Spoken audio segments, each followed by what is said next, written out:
Oh my goodness, y'all. Y'all know I'm over dramatic first and foremost.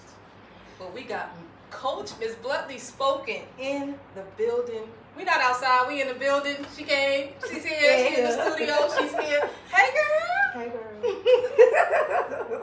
I'm so happy to have you, like Yes, honestly, I'm so happy to have you. Thank you for having me. Of course. Thank you for having This me. ain't it right here. Not it. We got more to come. How you feeling today? I'm okay. Okay. I'm okay. How about you? All is well. I can't complain. And if I complain, I'm just spoiled. I know that's true. Listen, we tend not to ask people how they're doing. Yeah. But I think it's very important. It is important because you got to check on the spirit. Sometimes you might not be aligned, so you might need to know. I want to know what I'm walking into before I walk into it. Absolutely. Mm-hmm. Don't you get started. Ain't gonna get started. Ain't gonna get started. I'm just happy to be here, though. The opportunity is beautiful. Man, you know? I'm so happy to have you. Yes, ma'am. I'm so happy to have you. How long ago that was when you had 30 voices in 30 days? How long ago that was? April. Look, and look what we had today. See, I gotta be opening up doors and be doing it. Listen, and I love it. I love it. I love it too. Yes, ma'am. So you know me, I'm gonna jump right into it. Come on. Let's talk about this book. I Was You, I Choose Better. Come on, come through. So that book, I've been trying to get it together for like 3 years now. Okay. And in those 3 years, you know, different circumstances, you know, it take time. Mm-hmm. And I had a lot of things that I had to learn about in the midst of me getting it situated. Right. Now this book goes all the way back to my childhood. Mm-hmm. In my childhood, with childhood trauma, different things that I experienced, different things I didn't know I experienced, and then being homeless at the age of 17, and then when I meet the man that loves me and get me where I'm going today, and then when Coach Miss Bluntly Spoken arrives. So it takes you through different steps, but then it also helps other people that may have been through some things as well, because I'm not the only one that experienced the things that I've experienced. So it's gonna trigger those elements and those things in your life where you're gonna feel like, I went through that, and make you not feel like, you know, you're by yourself, or make you feel ashamed, but let you know that if I could choose better, you can too, because I was you. See, you know, there I go. Look, There I go. look. Because it makes sense. Yeah. So let's go back to you being homeless at 17. Can you talk about that a little bit? Elaborate. Yeah. I remember that night when it happened, and it was just, I feel like I was robbed of a lot of things, because not only me being homeless at 17 took a lot from me, but gave a lot as well, because I learned that we don't have to be stuck in situations and circumstances all the time, and what you done been through don't define you know. Absolutely. So that night when I was put out of my home, you know, and for the listeners and everybody know, I wasn't the fast girl. I wasn't that girl that was out here with the boys and my mom and my parents feeling some type of way because I'm being hot in the butt. Now it wasn't nothing like that. It was a different situation. That's how I know God always had greater for me, because my path was completely different. So being put out at 17, I experienced a lot, you know. And I was already dealing with abandonment issues, and I speak about that too, because I'm a fatherless child, and being a fatherless child, and all those girls, we need our daddy, you know. So understanding that, along with being homeless, it was a lesson. But God was with me through every chapter, because people could say, "Oh, I was homeless," but with them being homeless, they was raped. You know, and they went through things, or they was pimped out, or different things. I didn't have to go through all that. In my book as well, I speak about how I always been a warrior, because I was bullied at a young age, you know what I'm saying? And that turned into me just being a fighter. Then I became a boxer. I took karate. So I speak about all of that as well, because I've been a warrior since I was little. I just, you know, learned to put my hands down and, you know, position them a different way than you know. So I speak about all of that in my book. And my book release will be in November. Yes, I was just about to ask. It's gonna So be in when can we November. expect this book? She already said it. It's gonna be in November. The Okay. pre-order would be, I want to say in October. I think what the publishing was letting me know should be in October for pre-orders. I am doing the signing part as well. And it's like you can get the paperback, you can get the signed paperback, or you'll be able to get a bundle VIP where you'll be able to come to the show the gathering. I'm not gonna say show, but the gathering for the book signing releasing in November, along with my natural oils. You'll get your free the signature oil. It's called Seducier.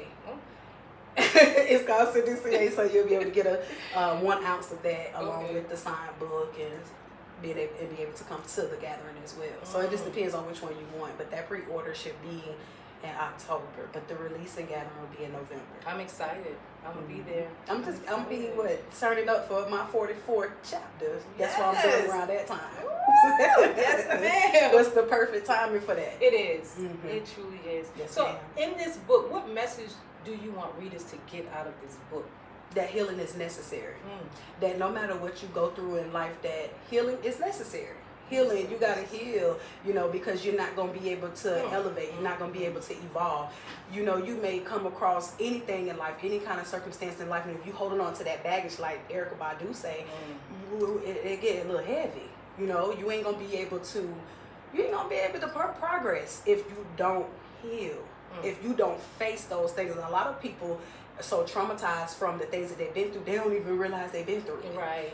So my book gonna trigger some things. My book gonna teach you some things too, because even while you're reading it, it's gonna say, now how did you feel about this chapter? It's gonna ask you some questions, because I'm a life purpose spiritual coach, so I'm taking my story to help somebody else, because that's what we all should be doing anyway. But, yes. So when you were writing this book, was there any challenges that you had? A lot of challenges. The biggest one was exposing, I would say, the proper word for it. Like telling people, what I've been through, because you could look at me like, she ain't been through nothing. But if you talk to me and you spend time with me, you be like, oh, she done been through some things. Right. So I was very nervous about speaking about the unspoken, and I'm known about speaking on the unspoken, so I can't be no hypocrite. That part. So I was nervous about that part, just putting it out there. And it's some things that a lot of people would be embarrassed, and they'd be like, we'll talk about that. I ain't gonna say about that, but not me. I'm very transparent. Ain't no dirt. Ain't no dirt that you could kind of throw out there, nothing. Was there a part of that book that was so meaningful to you? A certain part in that book? Yeah, there's 2 parts in the book that's very meaningful to me. My part where the love of my life finds me during my brokenness, and then the part where Coach Miss Bluntly Spoken arrives, where she's born, where she's birthed, and then she started, help healing the world, everybody else, and then she creates Sherrelle Sip Spill, because that's helping the women, and not leaving the men out, but it's just something for the women, because I'm a woman first at the end of the day, no matter what I do. So that's wonderful. Let's elaborate more on Sherrelle Spill. Let's talk about it. Sherrelle Sip Spill. My name is Sherrelle. So I took it and I said Sherrelle. Sherrelle Sip Spill. The sip and spill part comes from where everybody love to sip and paint. Yes. So I was like, God, how you gonna help me put the word out physically, not just always virtually, to get the word out for the women, because I do touch a lot of subjects for women, but sometimes the men can relate as well. But how can I do it? What can I do to get their attention? And I started noticing that the sip and spills were very popular, and I was like, was sipping paints. So mine sip and spill, because you're gonna be painting and doing what you need to do. You can sip your little wine or whatever, but I'm gonna be dropping some unspoken things. So you might not even be able to finish painting either, at the end of the day. So that's the vision with it. So my very first one we did in Atlanta, we really didn't get through all of the segments that I envisioned. But it's to come. I'm getting ready to go to Florida. I'm getting ready to go. Awesome. It's different areas that I'm getting ready to hit, and it's a traveling. I'm not just going to stay in Georgia. I'm not going to just stay in South Carolina. I'm going to be everywhere. They booking me in Chicago. They want me to come to Jamaica. So I'm gonna be going. Yes, ma'am. I'm gonna take it everywhere. I'm going. I'm gonna take your badge. Listen, I'm gonna take. Let's talk about it. 803. I got to. I love that for you. I mean, I think that is so amazing. Yes, ma'am. I think that is so amazing. I'm proud of you. Yes, ma'am. You're super amazing. You are. You are. Thank you. So I have this question for you. What does living boldly and speaking your truth mean to you? What it means to me? Mm-hmm. Being honest. Mm-hmm. Honesty is everything, because you know what you get when you know, dealing with somebody like me. So the boldness, you know, I've always been a forward person. Mm-hmm. You know, anybody that know of me, them like, that has always been her. You know, so that's just me. Yeah. But the whole thing is my transparency and just being honest. Yes. No matter what, I'm gonna be honest. I'm gonna just tell you what it is, what it ain't, what it's gonna be, what's up. Listen, I'm so serious though. Yes, I love it though. So if you can have a conversation with the world right now, what would that conversation be? What would that conversation be? Oh my goodness. I have so many things that I would be able to say and would want to say, but to sum it up, I would say that heal. Heal. You're not going to be able to, you know, find that loved one.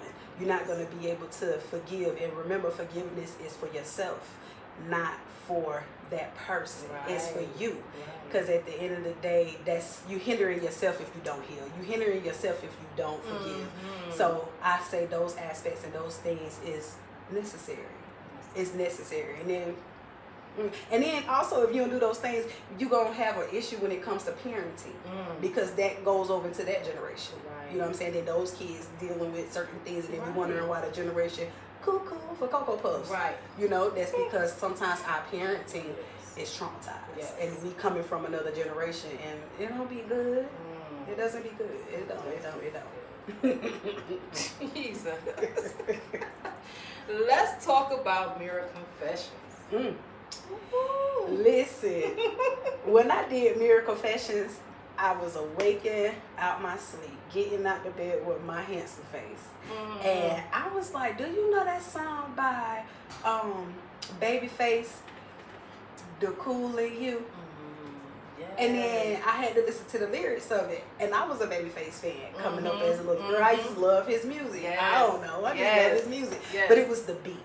Okay. It was the vibe that came with it, along with the lyrics, because at this old age, from younger, I didn't know what he was talking about. I just liked the music. Right. But now that I'm in where I'm at in life, I listen to the words. Yes. And I was like, oh, okay, this is for me too. You know, at my age. Yes. So I studied the beat, and the lyrics came to me because Mirror Confessions is basically about facing yourself.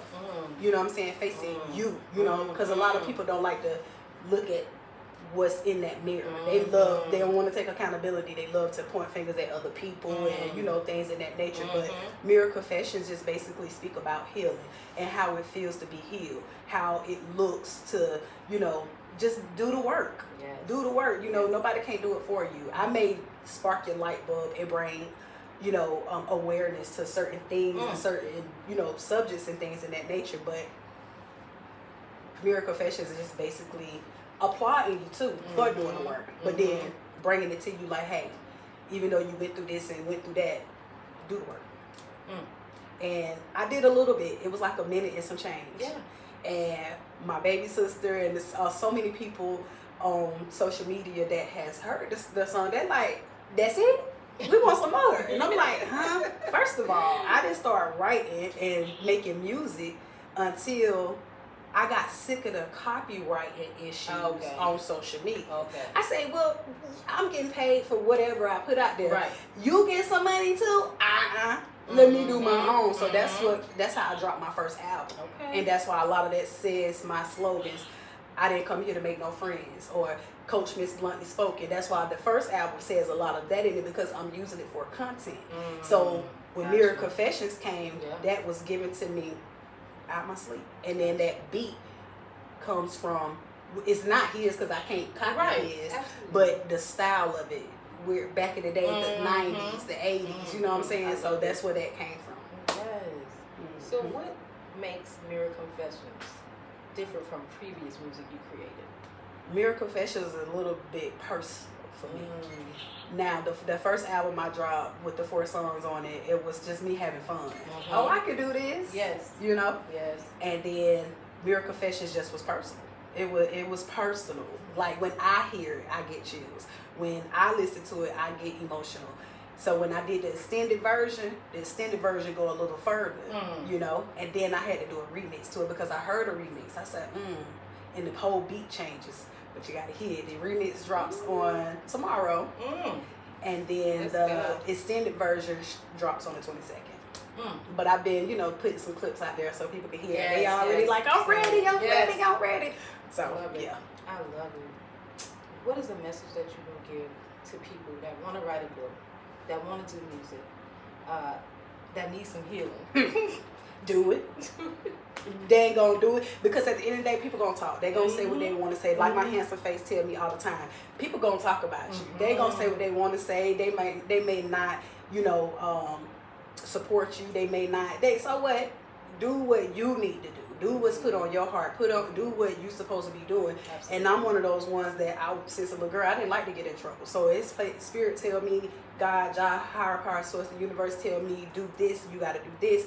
I'm getting ready to do it because that lit, I can't take no more. So I'm going to do what I'm supposed to do.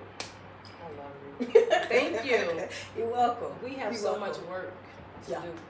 Yes, ma'am. And I'm looking forward to it. Absolutely. I got to bring Let's Talk About It 803 with me on my SH3-R3AL Sip Spills. You know what I'm saying? I got some more events and different things coming up. So most definitely I need to collaborate with you on those things. I would love to. I'm so excited. Like I tell everybody when I talk about you, the famous. Okay. Miss Cynthia Michelle. Okay. I'm not looking to be famous, girl. Look, it comes with the territory, but it's all about how you handle it. It's all right. You're right, I guess you're right? God. Coach Miss Bluntly Spoken. Yeah. In the building. Tell everybody how they can find you, where they can find your music, all that good stuff. Listen, so I like to keep it simple, just like my favorite Megan Thee Stallion say. On all platforms, Coach MRS, please put an MRS, because you got to put a handle because I am married. Coach Miss Bluntly Spoken. On all platforms. You can find me on TikTok. You can find me on Facebook, Instagram, Twitter, what they call X now. Yeah. And then my music on YouTube. Coach Miss Bluntly Spoken, but I'm your Earth Angel. And check it out, y'all. Oh, yeah. I love it. I love it. Thank you for my outfit. I love it. And I'm a creator. I create everything that you see in my store. Yes. Let's talk about these shot glasses, y'all. Tell me. The t-shirts, everything. You give me your vision, give me your idea, I bring it to life for you because I listen and I visualize it. Yes. Well, I'm so happy to have you. I appreciate you having me. And I thank you. It's always an honor. All right, guys. We'll talk soon. Please like, comment, subscribe. Look, share her page, share her music, listen to her music. You don't want to miss out. So if you do it now, then you won't have no issues later. You understand? So peace for now. Let's talk about 803. Yeah, that's beautiful.